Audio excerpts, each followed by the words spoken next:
என் அன்பு குழந்தையே, என்னை ஆசையோடு அழைத்தாயல்லவா? உன்னுடைய குரல் கேட்டேன் மகளே. இதோ உனக்காக உன்னை தேடி நான் வந்து அமர்ந்துள்ளேன். நீயும் என்னுடன் பேசவா மகளே? உனக்கானதை நீ அடைவதற்காக இப்போது நீ போராடி கொண்டிருக்கின்றாய். போராட்டத்தில் சலிப்பு வரும் போதெல்லாம், நீ சோர்ந்து உட்காரும் போதெல்லாம், இதற்கு மேல் என்னால் முடியாது என்று உன்னுடைய மனம் தளர்ந்து போகும் போதெல்லாம் தவறாமல் என்னை நீ அழைத்து விடுகின்றாய். பெருமாளே, என்னால் முடிந்த அளவிற்கு போராடிவிட்டேன், இனி எல்லாவற்றையும் நீங்களே பார்த்து கொள்ளுங்கள் என்று என்னை அழைத்து விடுகின்றாய். எப்பொழுது எந்த நேரத்தில் என்னை நீ அழைத்தாலும் நானும் உன்னுடைய அருகில் வந்து நிற்பேன் என்று நான் உனக்களித்த சத்திய வாக்கின்படியே இப்போதும் வந்து நிற்கின்றேன். நீ என்னை அழைத்ததற்கு பதில் தரவே வந்துள்ளேன். எந்த தயக்கமும் இல்லாமல் என்னோடு பேசு. நான் பேசுவதையும் செவி கொடுத்து கேள். உனக்கான அடையாளத்தை உலகம் உணரும் வரை உன்னை சுற்றி வரும் விமர்சனங்கள் அனைத்தும் உனக்கு எதிராகத்தான் இருக்கும். காய்த்த மரம்தானே கல்லடிப்படும். உன்னுடைய முன்னேற்றத்திற்கு நீ முயற்சிக்கும் போதுதான் விமர்சனங்களும் தடைகளும் உன்னுடைய முன்னால் வந்து நிற்கும். அவற்றையெல்லாம் நீ எண்ணி வருந்தினால் வருந்திக் கொண்டேதான் இருக்க வேண்டும். விமர்சனங்கள் மேல் ஏறி நின்று மிதித்து செல். காலங்கள் மாறும். உன்னுடைய முயற்சிகள் கைகூடும். உன்னுடைய கனவுகள் எல்லாம் நிச்சயம் நினைவாகும். அப்பொழுது உலகம் உன்னை உணரும். நீயும் முடியும் வரை முயற்சி செய் என்று நான் கூறினேன். உன்னால் முடிந்தவரை செய்வதல்ல முயற்சி, நீ நினைத்த செயலை வெற்றிகரமாக முடிக்கும் வரை செய்வதே உண்மையான முயற்சி. எனவே முடிக்கும் வரை முயற்சி செய். எதற்கெடுத்தாலும் தயங்கிக் கொண்டே இருக்காதே.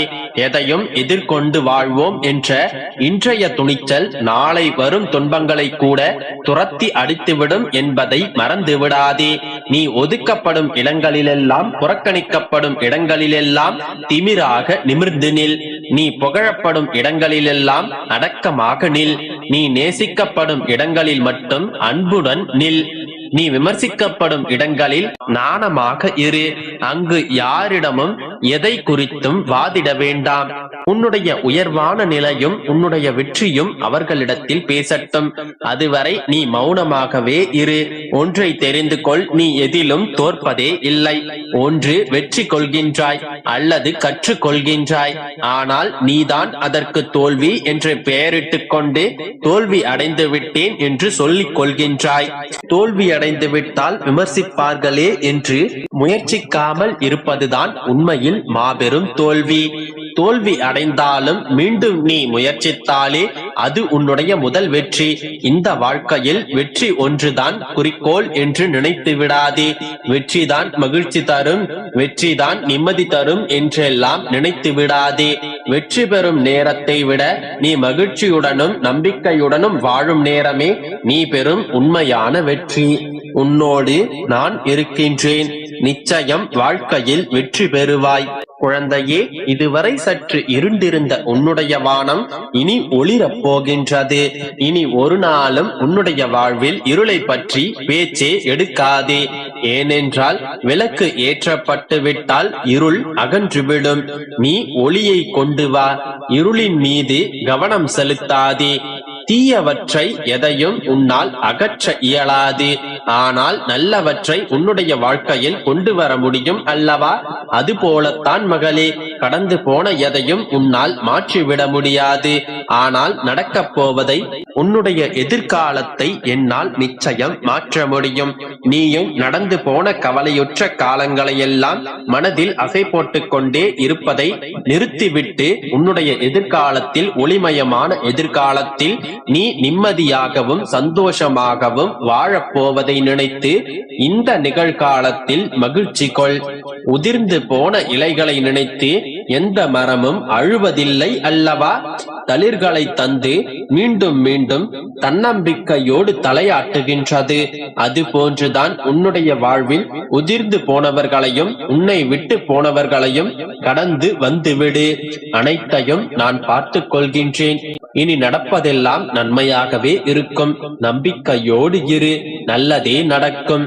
என் அன்பு குழந்தையே, இந்த நாள் உன் வாழ்வில் மறக்க முடியாத நாளாக அமையப் போகின்றது. நீ கனவிலும் நினைக்காத ஒரு அற்புதம் இன்று இரவில் நடக்கப் போகின்றது. சந்தோஷமாகவே விடியலை காண்பாய். உன் வாழ்க்கையில் அற்புதத்தை நடத்துவதற்காகவே உன் அப்பா நான் இப்போது உன்னிடம் வந்திருக்கிறேன். உன்னுடைய அப்பாவின் மீது நம்பிக்கை இருந்தால் மட்டும் மேற்கொண்டு முழுமையாக கேள். உன்னுடைய மனம் எனக்கு புரியாமல் இல்லை. உன்னுடைய அழுகுரல் எனக்கு கேட்காமல் இல்லை. பாவங்களை செய்பவர்களும் தீங்குகளை மட்டும் குறிக்கோளாக செய்பவர்களும் சந்தோஷமாக வாழ்கின்றார்களே, ஒரு பாவமும் அறியாத நான் மட்டும் கஷ்டப்படுகின்றேனே என்று நினைக்காதே. உன்னுடைய கேள்வி நியாயமானதுதான். இதுவே வாழ்வின் நியதியாகும். மனிதனாக அவதரித்த ராமபிரான் படாத துன்பங்களையா நீ பட்டுவிட்டாய்? பொய்யே பேசாத ஹரிச்சந்திரனின் நிலைமை உனக்கு தெரியுமல்லவா? இவை அனைத்தும் நல்லவர்களுக்கே மட்டும் வரும் சத்திய சோதனைகளாகும். ஆனால் ஒன்றை மட்டும் புரிந்து கொள், இவர்கள் மட்டும்தான் உன் அப்பாவின் அனுகிரகங்களை பெற்றவர்கள். நல்லவர்களுக்கு சோதனை வந்தாலும் அவர்கள் கடைசியில் வீழ்ந்து விடுவதில்லை, உலகம் போற்ற வாழ்வார்கள். தீமை செய்பவன் இப்போது சந்தோஷமாக வாழ்ந்தாலும் கடைசியில் அவனுடைய நிலைமையை பொறுமையோடு காத்திருந்து பார். அன்று நீ வாயடைத்து பார்ப்பாய். அனைத்தையும் நான் பார்த்துக் கொள்வேன். நீ எப்பொழுதும் என்னை மட்டும் நம்பு. மற்ற அனைத்தையும் நான் பார்த்துக் கொள்கிறேன். கெட்டது எப்போதும் கடந்துவிடும். நல்லது மட்டுமே நிலைத்து நீடித்து நிற்கும். உன்னுடைய வருங்காலத்தை எப்படி தீர்மானிப்பது என்பது எனக்கு தெரியும். என் கண்மணியே, உன்னுடைய பயம் உனக்கு தேவையற்றது. கவலையை விடுத்து சந்தோஷமாக இரு. உன்னுடைய வேண்டுதல்கள் அனைத்தும் நிச்சயமாக நிறைவேற்றப்படும். அதை உன் அப்பா நான் நிறைவேற்றி கொடுப்பேன். உன்னுடைய குடும்பம், தொழில் நீ நினைத்ததை விட இதன் பிறகு மிக சிறப்பாக இருக்கும். என்னுடைய ஆசீர்வாதம் என்றும் என் பிள்ளைக்கு உண்டு. உன்னுடைய அப்பாவின் சக்தியை பற்றி உனக்கு தெரியுமல்லவா? உன்னுடைய வாழ்க்கை இதன் பிறகு எவ்வளவு மகிழ்ச்சியாக மாறப்போகின்றது என்பதை பொறுத்திருந்து பார். நான் எப்பொழுதும் உன்னை கைவிட மாட்டேன். பயப்படாதே. எப்பொழுதுதான் முடியும், எப்பொழுதுதான் ஒரு முடிவுக்கு வரும் என்று நீ கேட்டுக்கொண்டே இருந்தாயல்லவா? உன் கஷ்டங்களுக்கும் துன்பங்களுக்குமான கடைசி இரவு இது. உன்னுடைய கஷ்டங்களும் துன்பங்களும் ஒரு முடிவுக்கு வரப்போகின்றது. உன்னுடைய வாழ்வில் நல்ல பல விஷயங்கள் நடக்கப் போகின்றது. என்னை நம்பியவர்களுக்கு நல்லது செய்வதற்காகவே நான் அவதரித்துள்ளேன். உன்னுடைய நன்மைக்காகவே உன் அப்பா நான் இந்த உலகிற்கு வந்துள்ளேன். நீ விரும்பியது நடக்கவில்லை என்று கவலை கொள்கின்றாய். என் கண்மணியே, நீ கேட்டதை விட உனக்கு எது நல்லதோ அதையே தான் நான் செய்கின்றேன். நடந்து போனதை மட்டுமே நினைத்துக் கொண்டு கஷ்டப்பட்டு கொண்டு இருக்காதே. என்னுடைய ஆசி உனக்கு பரிபூரணமாக கிடைத்து விட்டது. இதன் பிறகு நீ கவலையோ துக்கமோ துயரமோ பட வேண்டிய அவசியமில்லை. நான் பார்த்துக் கொள்கிறேன். நம்பிக்கையோடு